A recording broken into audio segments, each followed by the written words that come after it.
be forced to do so. Thanks, Senator Walsh. Yes, pity. Okay, Deputy Barrett. Ambassador, I will say frankly, I'm one of the people who thinks you should be expelled from this country, and I believe that that's nothing to do with you personally. It's to do with the policies of your state. And I think, along with Desmond Tutu, that the time for treating you as a normal state is over, because you're not behaving as a normal state. And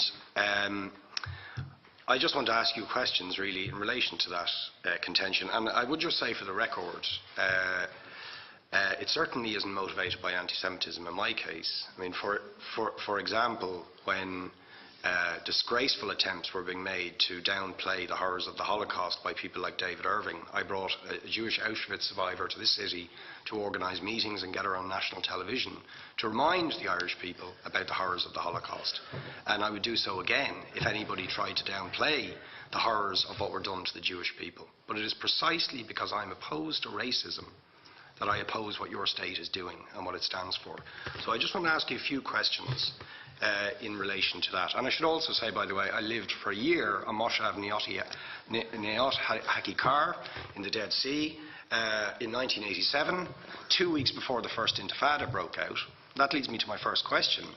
You have tried to cover over what you have done, the killings of innocent people in Gaza on 3 separate occasions over recent years, the seizure of Palestinian land and so on, by attacking Hamas. Now, why don't you just admit that Hamas didn't exist when the first Intifada took place? They didn't set up an armed wing until the early 1990s. And that there was a reason that PLO were in Tunis at the time, exiled, effectively not present. But the ordinary Palestinians rose up because you denied them basic rights. I lived there. It was apartheid. It was racism. It was endemic. It was rotten. Absolutely, I was shocked within weeks of living there to see how you treated Palestinian people. And isn't it the fact that the law of return, which is the basic law of the Israeli state, is a racist apartheid law because it confers rights on Jews that it denies to Palestinians? It allows, for example, if I was Jewish and had never stepped foot in Israel, I could claim citizenship there tomorrow, but 6 million people whose origins are in what you now call Israel, who were forced out in 1947 or 48, do not have that right. Isn't that part of the reason why the Palestinians are in dispute with Israelis? Because you deny them the right to return to their homes and to their land and to their villages, and that they have a legitimate claim, even under international law, to return, but you deny them that right. Why do you deny them that right? And why do you give that right to other people who have no connection whatsoever with the land, whether you call it Israel or whether you call it Palestine?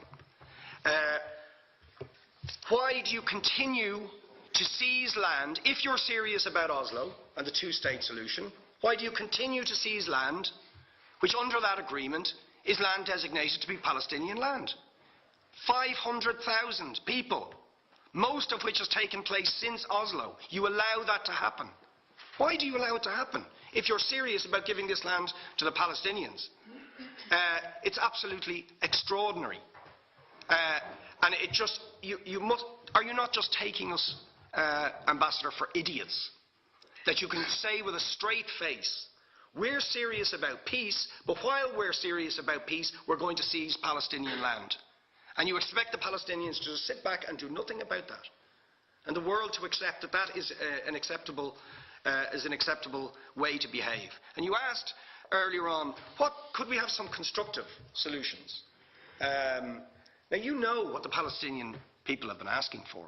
Far less even than some people would ask for. Because I believe the whole apartheid system should be dismantled. But what they've asked for is to lift the siege of Gaza. Just to lift the siege of Gaza. Let them have an airport. Let them have ports. Let them not be dictated to by a government for whom they do not vote as to what can go in and out of their territories, whether they will have power, whether they will have clean water, whether they will have medicine. What makes you think you're allowed to have nuclear weapons and the 4th biggest army in the world and visit destruction on the people of Gaza, but they have no right defend themselves. They have no territorial sovereignty could over that land. Could you ask questions, please? How do you justify that? Yeah. All right. How do you justify those double standards? And very lastly, Ambassador, people like Bishop Tutu, Nelson Mandela, and I would certainly describe your state as a apartheid state, with different laws for people depending on their race or religion. Now, isn't that just the case that, for example, at checkpoints going into the West Bank, there's a channel if you're Israeli or European, and there's a channel if you're Arab? Just because you're Arab. If you came into Dáil Éireann and they stopped you and said, "Are you Jewish?" "Oh no, sorry, you can't come in through the same entrance as Irish people or European people because you're Jewish," you would call that racism and apartheid. But yet, you practice that. You practice that with your checkpoints and your military barriers and your apartheid wall. How can you justify that? All right, thank you. Last